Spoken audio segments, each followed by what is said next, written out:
My name is Conan, and I'm a retiree. I will never forget what happened to me that day. It was the summer of 1987, and Los Angeles was overwhelmed by the weight of the crack epidemic. The streets were a powder keg, with gang violence at an all-time high. I had no idea that checking into a dirty roadside motel that night would drag me straight into the chaos. I had been driving for hours, and exhaustion had me gripping the wheel tighter than I realized. When I saw the neon light going on and off the Cross Motel, it felt like salvation. The place looked like it had seen better decades. Half the letters in the sign didn't light up, and the cracked parking lot was scattered with beer cans and cigarette butts. Still, I needed rest, and it was the only option for miles. Inside, the front desk clerk was exactly what I expected. Greasy hair, an unkempt shirt, and an air of indifference. His name tag read Jerry. "Need a room?" He said under his breath, barely looking up. "Yeah," I said, slapping cash onto the counter. "Just one night." Jerry reached under the desk and handed me an old key attached to a faded tag that read Room 12. "Checkout's at 11, he mumbled. "Don't leave your car unlocked." I didn't question the odd warning. I just grabbed the key and headed to the room. Room 12 was exactly what I expected. Dirty carpet, a bedspread with suspicious stains, and a musty smell that hinted at decades of questionable guests. I double-locked the door, slid the chain into place, and dropped onto the cushy mattress. I didn't even bother to unpack. Sleep claimed me quickly, the stress of the day melting into the blackness of unconsciousness. I woke to the sound of keys jingling. At first, I thought it was part of a dream, but the sound came again louder this time. Then I heard the distinct click of the lock turning. I quickly sat. The chain on the door held, but the knob rattled violently, followed by a low curse. "Who's there?" I shouted, my voice shaking. "This is my room." A man's voice spoke harshly from the other side. His tone was calm, but carried an edge that freaked me out. "The desk clerk gave it to me," I said nervously. "You've got the wrong room." There was a long pause, and then the man chuckled softly.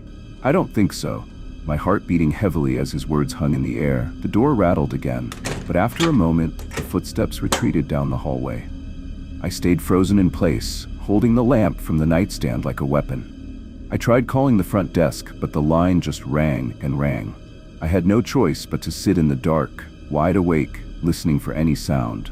Every scratchy noise of the building made me jump. By dawn, I was ready to demand an explanation from the clerk.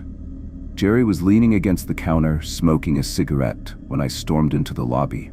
"Why the hell did someone try to get into my room last night?" I demanded, slamming the key onto the counter.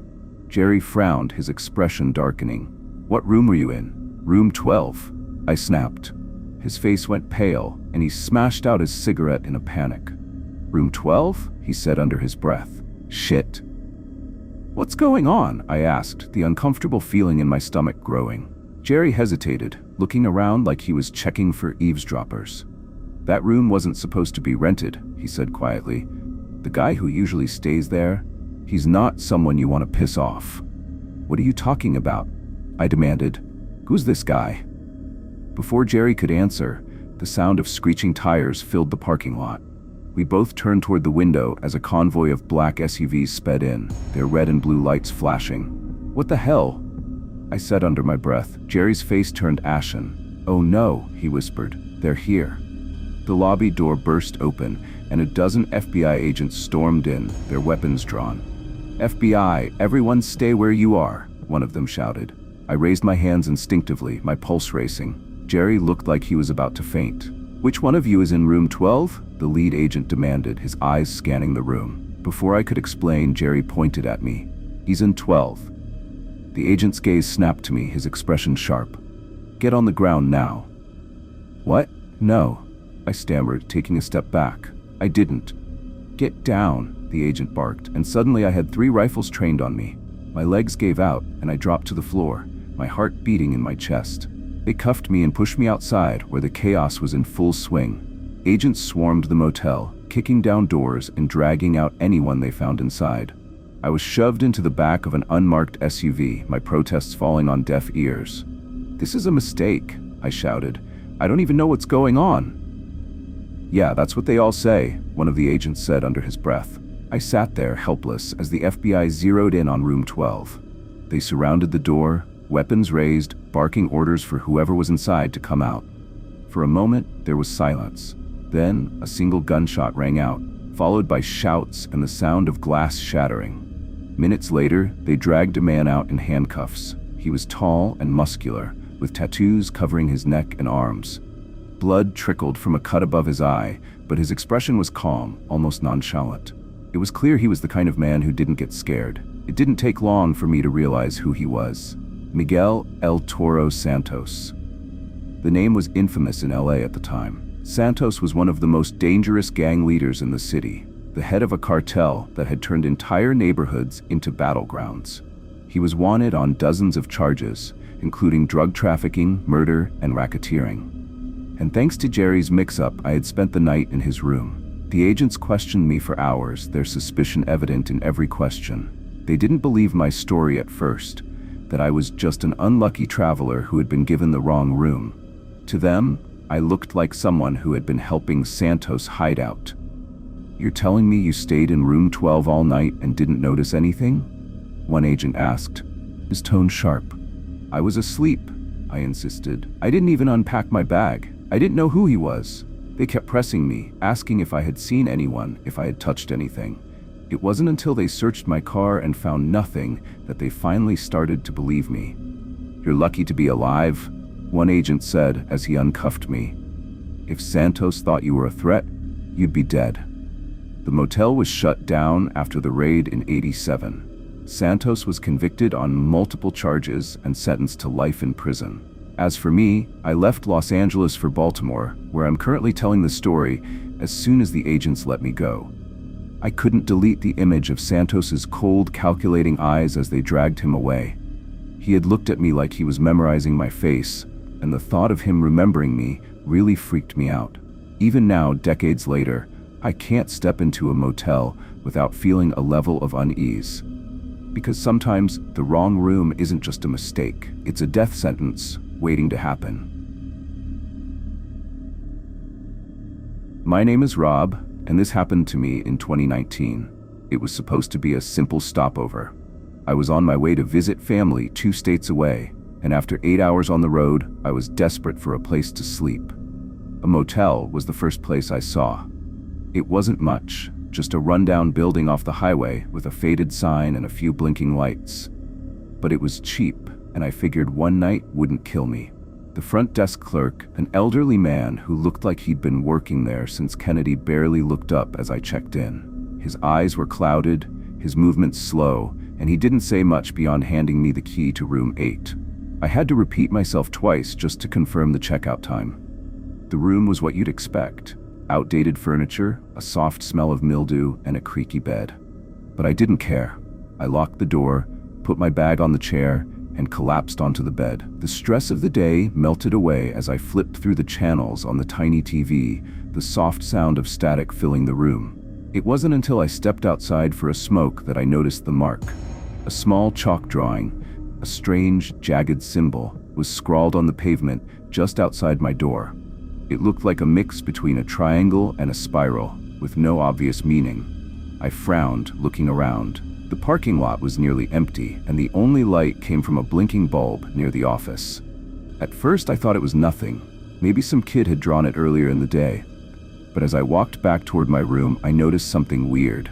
A few other doors had similar markings near them. Not all the doors, just a few.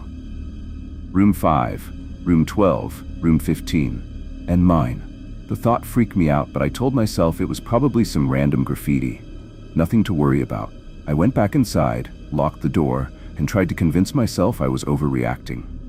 But even as I lay in bed, I can't stop thinking about those marks. The sound of soft voices woke me up. At first, I thought it was the TV, but when I opened my eyes, the room was dark.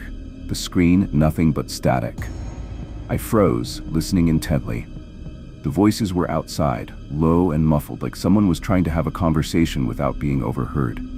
I crept to the window and peeked through the curtains. 2 men were standing in the parking lot, their faces obscured by shadows. One of them was holding a camera, pointing it directly at my room. It made me feel uneasy as I watched the soft flash of the camera go off. What the hell? I said softly, my breath fogging up the glass. The men didn't stay long. They spoke briefly, then walked away, disappearing into the darkness. I stayed by the window, my heart pounding, wondering if I should call the front desk. But when I reached for my phone, I realized it was gone. Panic set in. I was certain I'd left it on the nightstand when I went to bed. I tore through the room, checking every surface, every pocket, but it was nowhere to be found. By this point, my unease had turned into full-blown fear. I threw on my jacket and hurried to the front desk. The lobby was dimly lit, and the old clerk was sitting behind the counter, half asleep. "Excuse me," I said, my voice trembling. "There's something weird going on. There were men outside my room, and my phone was missing." The clerk looked closely at me, his expression blank. "What time is it?" he said, his words slurred. "It's after midnight." I snapped. "Listen, I need you to check the cameras or something. People are outside my room taking pictures." He shook his head slowly like he didn't understand what I was saying. "Cameras haven't worked in years," he said under his breath. "Place is falling apart." "Great," I said under my breath. It was clear he wasn't going to be any help. I head back to my room. I froze the moment I opened the door. A man was inside, standing near the nightstand where I had left my phone. He was tall, wearing dark clothes, and had his back to me. My breath caught in my throat as I watched him pick up something, my phone, and pocket it. "Hey!" I yelled, my voice cracking with fear and anger. The man spun around, his face obscured by the shadowy light of the room. For a split second, we locked eyes, and I saw a flash of something terrifying. Cold calculation, like he'd already decided I wasn't a threat. Without a word, he bolted past me, shoving me aside as he barreled out the door. I stumbled, barely keeping my balance, and watched him disappear into the shadows of the parking lot. My heart was pounding so hard I could barely hear over the rush of blood in my ears.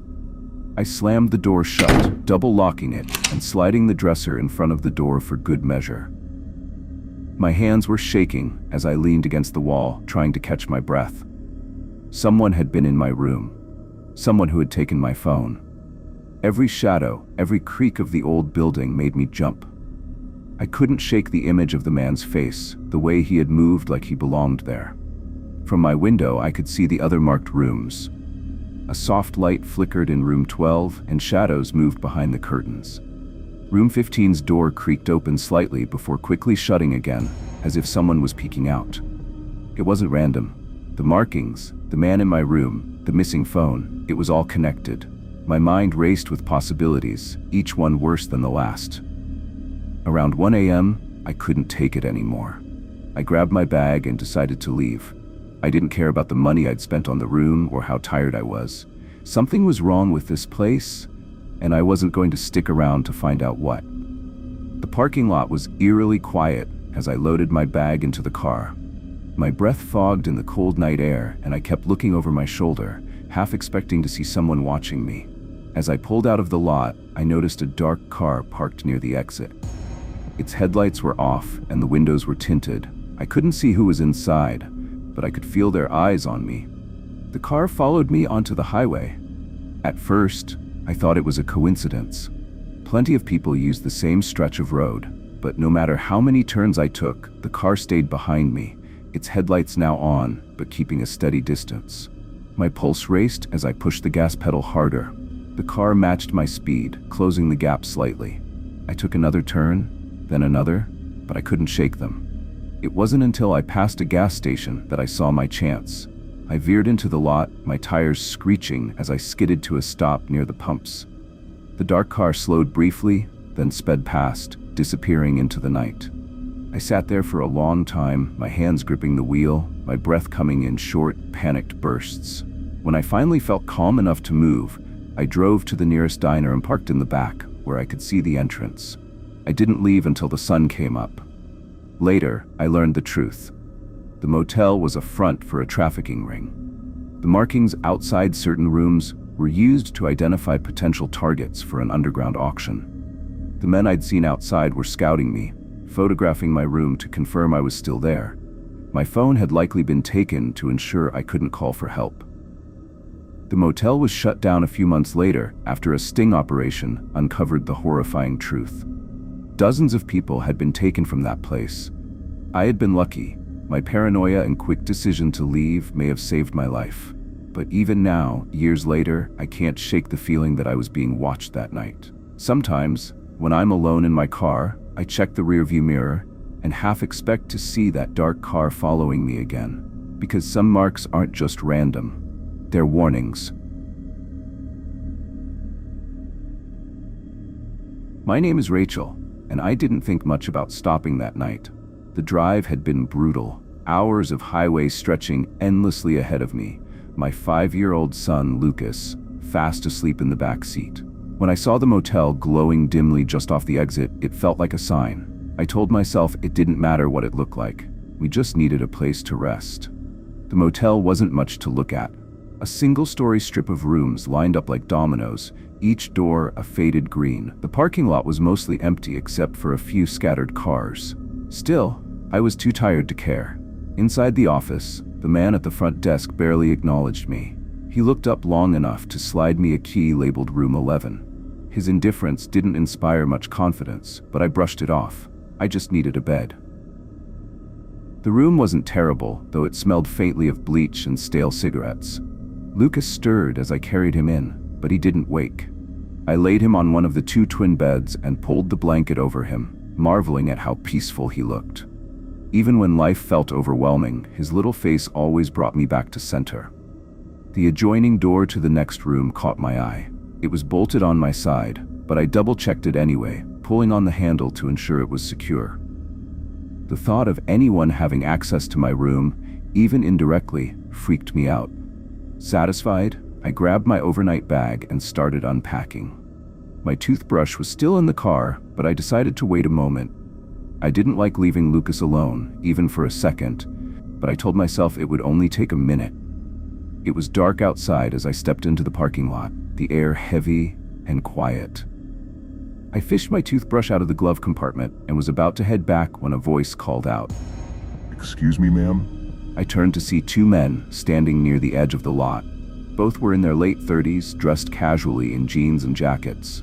At first glance, they looked harmless, but something about the way they stood, too close to each other, their postures rigid, put me on edge. "Sorry to bother you. One of them said, taking a step closer. We're lost and need directions. Can you help us?" Every instinct in my body told me to walk away. "I'm not from around here," I said, keeping my tone polite but firm. "You might want to try the front desk." "Come on," the other man said, stepping forward. "just a second of your time. We're trying to find the gas station nearby." I took a step back, gripping my car keys tightly. "I don't know. Sorry." The first man chuckled softly, exchanging a glance with his friend. "You sure about that? Looks like you've got plenty of time." They were closer now, their movements subtle but deliberate.